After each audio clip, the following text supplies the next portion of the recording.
നമ്മൾ തയ്യാറാക്കാൻ പോകുന്ന റെസിപ്പി എന്ന് പറയുന്നത് നേന്ത്രപ്പഴം കൊണ്ടുള്ള ഒരു കൊഴുക്കട്ടയാണ്. അപ്പോൾ അതിനായിട്ട് ചൂടായ കടായിലേക്ക് നമുക്ക് ആദ്യം ഒരു 1/2 കപ്പ് പൊടിച്ച ശർക്കര ചേർത്ത് കൊടുക്കാം. അതിലേക്ക് ഒരു 1/4 കപ്പ് വെള്ളം കൂടി ചേർക്കാം. എന്നിട്ട് നമുക്കിതൊന്ന് അലിയിച്ചെടുക്കാം.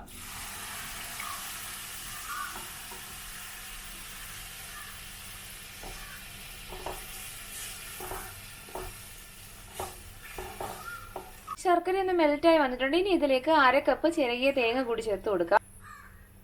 ഇനി ഇത് നന്നായിട്ട് നമുക്കൊന്ന് ഇളക്കി യോജിപ്പിക്കാം. അപ്പോൾ ഈ ശർക്കരയിലെ ഈർപ്പൊക്കെ ഒന്ന് മാറി നന്നായിട്ട് ഈ ചേർത്ത തേങ്ങയൊന്ന് ഡ്രൈ ആയിട്ട് വരണം.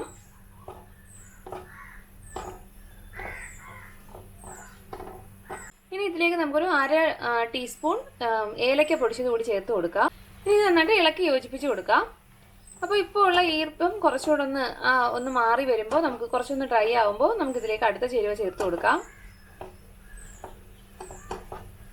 അപ്പോൾ ഇനി ഇതിലേക്ക് നമുക്ക് നെയ്യിൽ വറുത്ത 1 ടേബിൾ സ്പൂൺ കാഷ്നട്ട് കൂടി ചേർത്ത് കൊടുക്കാം.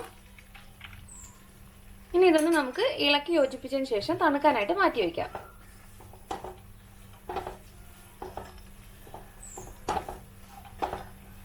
നേന്ത്രപ്പഴം വെച്ചിട്ടുള്ള കൊഴുക്കട്ട തയ്യാറാക്കാനായിട്ട് ഒരു മീഡിയം വലുപ്പത്തിലുള്ള 2 നേന്ത്രപ്പഴം നന്നായിട്ട് പഴുത്തതിനെ പുഴുങ്ങി എടുത്തിട്ടുണ്ട്. അപ്പോൾ ഇനി നമുക്ക് ഈ പഴം ഒന്ന് കട്ട് ചെയ്ത് അതിനുള്ളിലെ ആ കറുത്ത ഭാഗമൊക്കെ ഒന്ന് മാറ്റിയതിന് ശേഷം നമുക്കിത് നന്നായിട്ടൊന്ന് പഴം ഒന്ന് ഉടച്ചെടുക്കാം. പുഴുങ്ങിയ പഴം ആ നടുക്കത്തെ ആ ഒരു കറുപ്പൊക്കെ മാറ്റി ഒന്ന് എടുത്തിട്ടുണ്ട്. ഇനി ഇത് നമുക്ക് സ്പൂൺ കൊണ്ട് നന്നായിട്ട് ഉടച്ചു കൊടുക്കാം.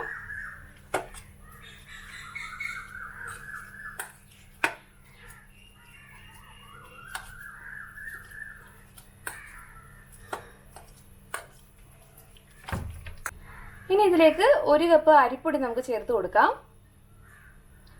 അതിനുശേഷം ഒരല്പം ഉപ്പും കൂടി ചേർത്തിട്ട് നമുക്ക് കുറച്ച് ചൂടുവെള്ളവും ചേർത്ത് കുഴച്ചെടുക്കാം.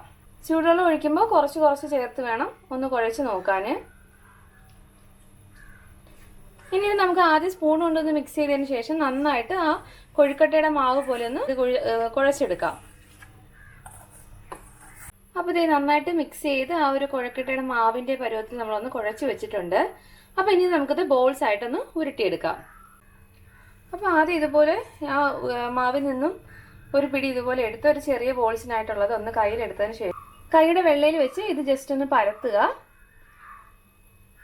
പരത്തിയതിന് ശേഷം ഇതിനകത്തേക്ക് നമുക്ക് ആവശ്യമായിട്ടുള്ള ഫില്ലിങ് വെച്ച് കൊടുക്കാം.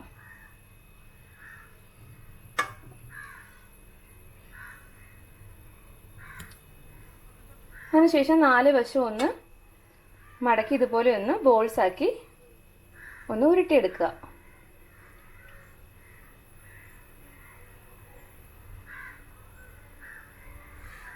ഇതുപോലെ ഒന്ന് ഉരുട്ടിയെടുക്കുക.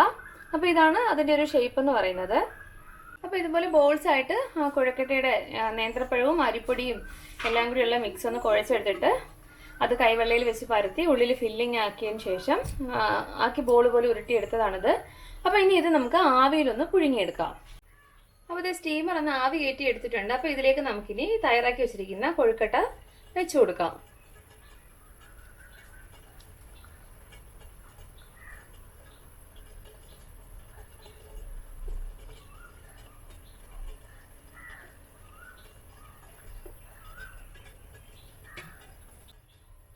ഇനി ഒരു 10 മിനിറ്റ് നമുക്കിതൊന്ന് ആവി കയറ്റി നന്നായിട്ട് വേവിച്ചെടുക്കാം.